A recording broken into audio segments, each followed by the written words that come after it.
Hey YouTube and my fellow agers, I'm sorry it's been a while since my last post.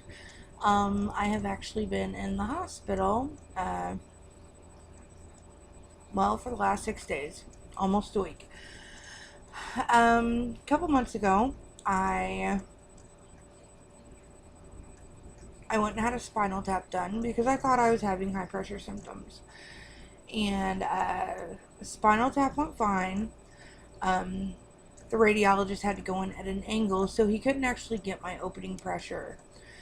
But nonetheless, he took 26 cc's of fluid off, and I felt great for a day. The next day, I sneezed or I coughed. I can't remember what I did, but the base of my skull, it just started instantly burning, like it was on fire. It was the worst pain I have ever experienced. So the next morning, we went to the ER. Turns out I had got a spinal leak from the spinal tap, which resulted in a blood patch, which was the most horrible experience I have ever been through. I never want to have another one as long as I live because it made me so sick. Um, so about a week later, went up to see my neurosurgeon, and I told him, what had happened. He had turned my shunt up so it would drain less, which helped the spinal leak heal. And I was fine for a few days. But when I was in the ER, my white count was slightly elevated, and so I just kept getting sicker and sicker. I was throughout the month.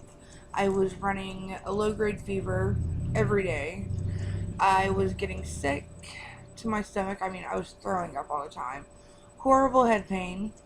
So about 3 weeks ago, I made an appointment with my neurosurgeon. We went back up to Springfield, and first we started out at the ER at the hospital my neurosurgeon works for, and they did another spinal tap, which my pressure was slightly elevated, my opening pressure.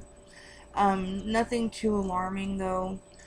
So then I saw my neurosurgeon, and he turned my shunt back down to where it was prior, hoping that would, get rid of some pain because the flow was then opened up more. Is basically what that means. Of course, the ER did labs and everything, and my white count had gotten higher. And so we get home. I'm still feeling miserable. Again, just keeps getting worse and worse and worse. So last Saturday, you can only deal with the low grade fevers for so long because I think they're worse than, a really high fever. They just make you feel like garbage. So last Saturday, my husband took me to the local emergency room, and they ran some blood work and everything. My white count had jumped back up again. Well, jumped even higher up, I should say. It was 17.3 last Saturday. And so, after consulting with neurosurgery up in Springfield, they're like, just in case she has a shunt infection, you need to transfer her up here. And so Sunday morning, early Sunday morning, I was transferred to St. John's in Springfield, which, for us is a 4-hour drive. For an ambulance, they can get there in a little over 2 hours. So I was admitted. The neurosurgeon on call came in Sunday afternoon, and he did a shunt tap, which is like a spinal tap, only they put the needle in the reservoir attached to the shunt, and he had a lot of resistance, could not pull hardly any fluid off. So that right there told them I had a blockage. So Of course, they sent some of the fluid that he did get off for cultures and my blood for cultures. First of all, I just want to say I had no infection, which thank goodness, because I don't think I could have went through that again. But we did determine that my shunt was clogged, and so Wednesday, well, it turned out to be Wednesday evening because my surgeon had run across an emergency in another case and he got behind. Anyway, I had to have the valve and the reservoir replaced in my shunt. He got in, there was still no infection, which again, praise God. So that is where I have been. They had to, like I said, just a small revision on my shunt, which is why I have no hair. You know, the most depressing part about it is my hair was just long enough to style again, and they had to shave it all off. But it's only hair, it'll grow back. So that's where I have been the past week, well, the past few months really, because I've just not felt well at all. And if you don't already know, September is IH Awareness Month, so I don't guess this could have happened at a better time. Surgery went fabulously. Uh, so I guess this is my IH Awareness Month video. I don't know. More just of an update. But got to come home yesterday, and I am feeling great other than, you know, just being sore and exhausted from being in the hospital all week. You know, I just want to give a shout out real quick to the St. John's staff and the medical teams up there because they are truly amazing. I get treated like a human being. You know, they do whatever they can to make me comfortable.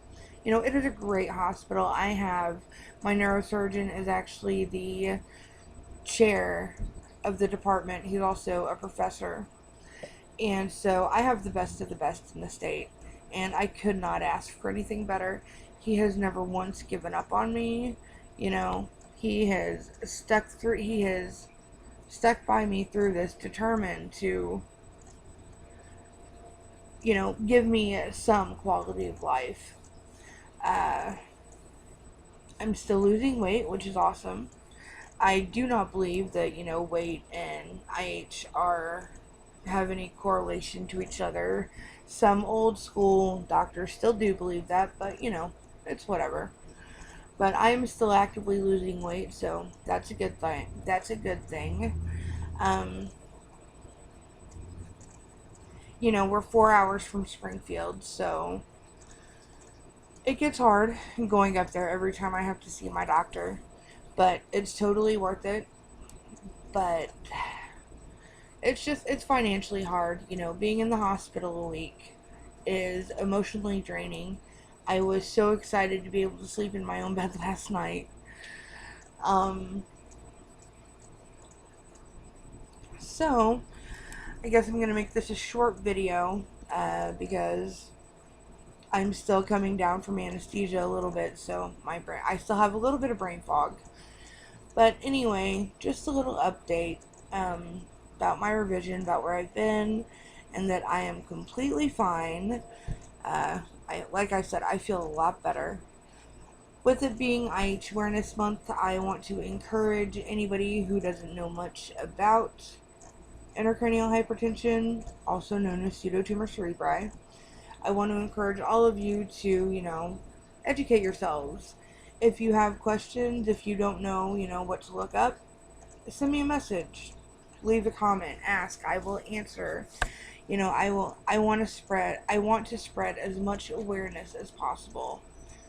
You know, before I got diagnosed with IH, I had no idea what it was either. You know, it affects 2% of the population. That's a very small percentage.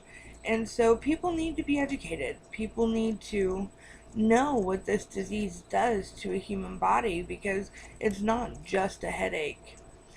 And, you know, there are so many complications associated with, you know, the actual disease itself, and not to mention the treatments that go along with it. A little different this time. I am going to leave my Give Forward page link in the description below. No pressure to donate. If you can't, that is completely fine. Even just a share, you know, would be very helpful, and I would be very appreciative. Again, just a big thanks to St. John's staff, to Dr. Jeffrey Cousins. He's amazing. So, anyway, just an update on where I've been. So, don't forget to follow my channel. I will try to get back to posting at least once a week now that I'm feeling a little bit better. Give me a thumbs up if you like the video. If you have any questions, if you want to learn more about IH, let me know. I will be more than happy to, talk to you about it and everything. And like I said, September is IH Awareness Month, and we do need awareness because we are a very silenced community, and that really needs to change. This is such a devastating disease, and it can happen to anybody. It does not discriminate. And I would hate to see any of you come down with this horrible disease, because I would not wish this on anybody. I would not wish this on my worst enemy. It is horrible. I am just thankful to have found a team of medical or healthcare workers who refuse to give up on me, So, like I said, short video, like, comment, whatever, and I will see you guys next time. Alright? Bye.